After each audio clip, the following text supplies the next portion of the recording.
matters because we all need a margin of discretion around our lives so that we can exercise some control over them.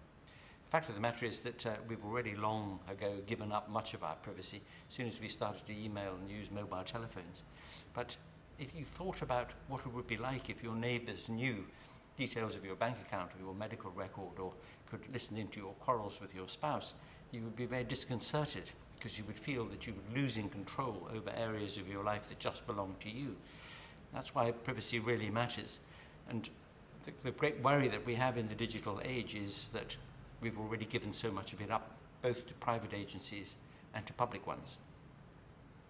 The moment you go online, you are recorded as having gone online. You leave a print. People know roughly where you're coming from, and they know you've entered a site. And once you've entered that site, it can say where you're going in that site, where you don't go in that site, what you look at, what you don't look at, what search terms that you use, what documents you decide to display, and how long you're there, and where you go next. And by putting all those things together, we can begin to develop characteristics of information-seeking behavior and use in cyberspace. It's very, very simple, and it's done automatically, which is the beauty. And anybody could do it, essentially. One way in which you'll give up personal information is obviously by clicking on one thing or another that reveals the sorts of things you're interested in. But how would they get from that to actually figuring out, for instance, who you are? Well, it's well known in the privacy world that things like your birth date, your gender, and your postal code or zip code will allow people to figure out who you actually are, what your true name is. Now, how might a website get that information from you? Well, let's say you want to sign up for a horoscope. Then you're going to give them your birth date and probably tell them whether or not you're a man or a woman. Then maybe you want to find out what your local weather is. Probably the easiest way to do that is to put in your postal code or zip code. And bingo, they've got 3 pieces of information that are going to make it really easy for them to figure out exactly who you are. We should be very worried, I think, about the amount of data concerning ourselves, including very personal, private, intimate data about ourselves, which is now out there in the public domain, both in private and in public hands. We should be worried about it for a large number of reasons, but one central reason is that this information is stored digitally in one or another location out there in a way that we may not have access to ourselves. And it's very, very easily manipulated. It's very easily changed by somebody who is either lazy, incompetent, or malevolent in some way. It's very easy for that information to be shared and for patterns of information to seem to appear to certain agencies that could put one under suspicion even if one weren't a suspicious individual. In other words, the prospect for misinformation, for corruption of our personal information, and for mistakes to be made about our personal information is massively increased by the fact that there is so much of it out there and so much of it is collated by different agencies. Inefficiency and patchiness of information is a great protection of personal privacy. And the more efficient the systems are that collect and collate data about us, the more the potential is for mistake and misuse. Biggest innovations in surveillance in the past few years has come about as a result of the spread of social networking sites and of social facilities and all sorts of other sites. Because once people make visible who their friends are, it's possible to do clustering analysis and start looking for covert communities. Now, in the old days, this was difficult. You had to send out your field intelligence staff to live in the villages and ask who was friends with whom and who was related to whom and so on. And you would then, if people had phones, you'd look at their itemized phone bills and you'd look at which households were phoning whom. But nowadays, information on who is whose friend is available on sites like Facebook and the 40 other such sites that there are worldwide. For example, there were some researchers at MIT tried to figure out if they could use Facebook to find out who was gay and who wasn't. So they crawled the MIT part of the Facebook web, and then they marked as gay those people who declared themselves to be such on their Facebook web pages, and then looked at the clusters of friends and marked as tentatively gay those people who were friends of a whole lot of gay men, and worked outwards from that. And by means of this, they managed to identify 10 of their friends whom they knew were gay but not out about it, simply because of their pattern of acquaintanceships. Now, exactly the same sort of thing works with Islamism or with stamp collecting or butterfly collecting or playing the Irish pipes or any other human activity. It's possible by mapping social networks to figure out affiliations that people aren't necessarily overt about.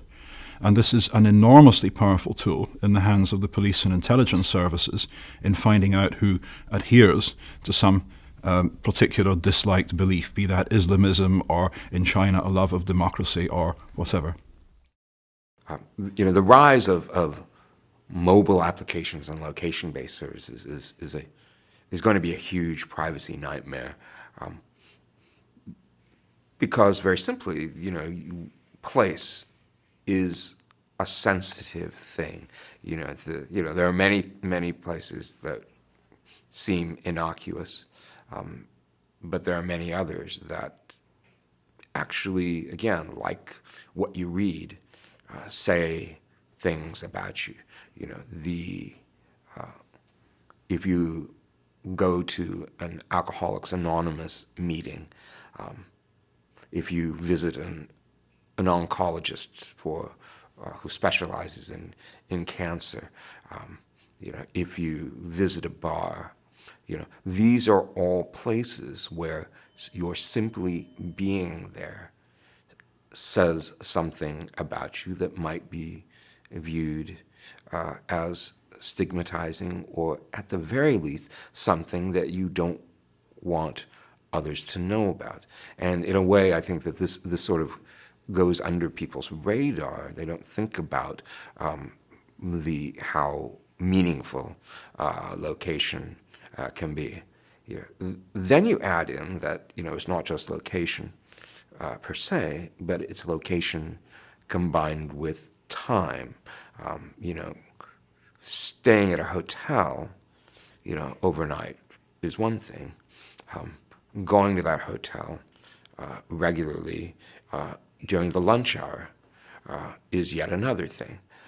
And the ability to gather data about location over time, creates the possibility of seeing these patterns in your behavior and making some very strong inferences about what you do and what kind of a person you are. And then, of course, maybe an additional wrinkle is it's not just about you, right? It's also about the people that you are with, because if my mobile phone is being tracked and another person's mobile phone is being tracked, when you connect those dots on a more grand 24/7 basis, you'll see when these dots are together and where they're not. There's a great example from several years ago. Researchers at Cambridge, I believe, were doing a study of what they were calling ambient Bluetooth activity. They wanted to know, back in the day before Bluetooth devices were really common, just how many Bluetooth devices are there?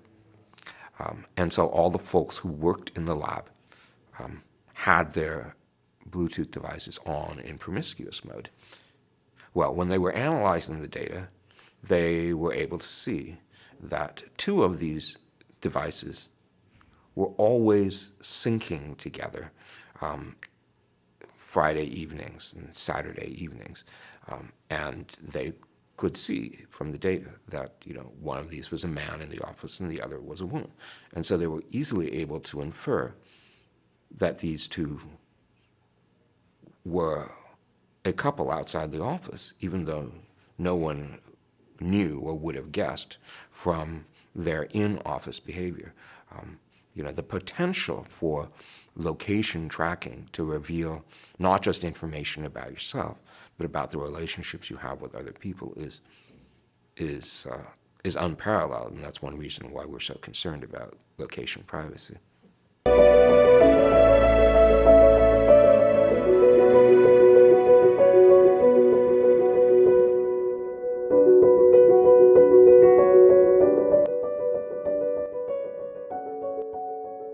The one thing that keeps coming up is this idea of the exchange of private information. You know, how are kids exchanging or using private information as currency in a different way than perhaps adults are using private information as currency? Well, again, what constitutes private information, right? From an adult's perspective, it's identifying information is their absolute fear, right? The idea that it's your name, your address, your phone number, anything that will identify you. And this has to do with the idea of physical risk. But for young people, it's about all right, fine, you can call me by my name. Why is that a big deal? It's more about the things that make you vulnerable. And so when we think about privacy and private information, it's really a question of vulnerability. And so from adult perspective, we're really concerned about physical vulnerabilities and increasingly about psychological vulnerabilities. And for a lot of young people, it's about social vulnerabilities.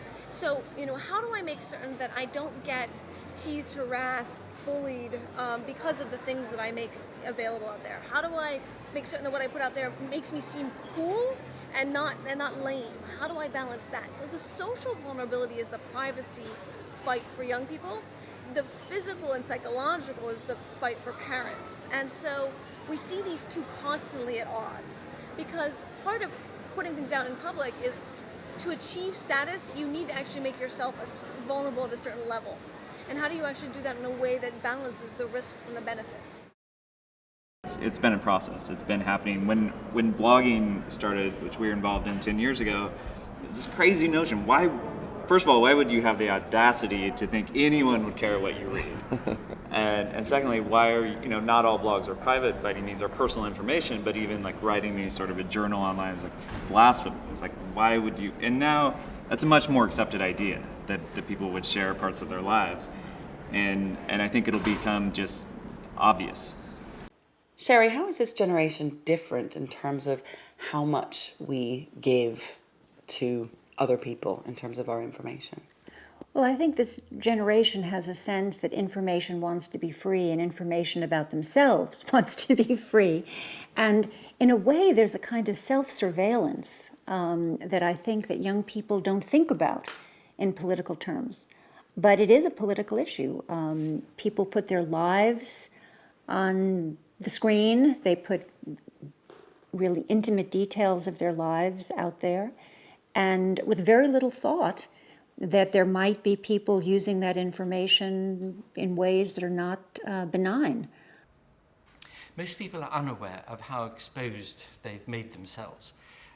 You talk to young people, for example, who've got their own personal blog sites or their presence on YouTube or Facebook, and that they may come to regret doing some of the things they did on video on the internet, or saying the things that they did, especially when they start applying for jobs and employers begin to look back through the digital record of these people, the trace that they've left in the public domain.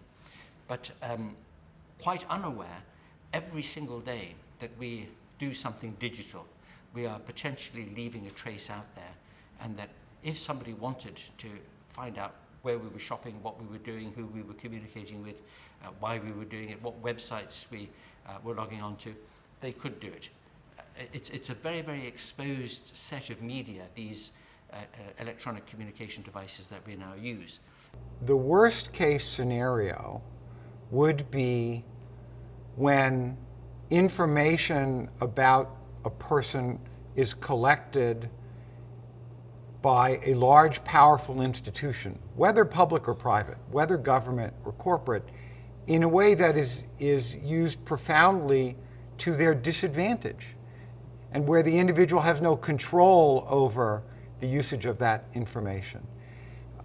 So it could be to conduct surveillance on people, and in fact, it is so much easier now to collect so much more information about what people do, what they read, what they see, what they buy, that in the hands of a government that has no respect for civil liberties, if you can imagine the sort of post-9/11 world run amok, there's an enormous threat that it would be used to silence political opposition and political opponents and enforce a kind of authoritarian regime. That's the scenario I worry about.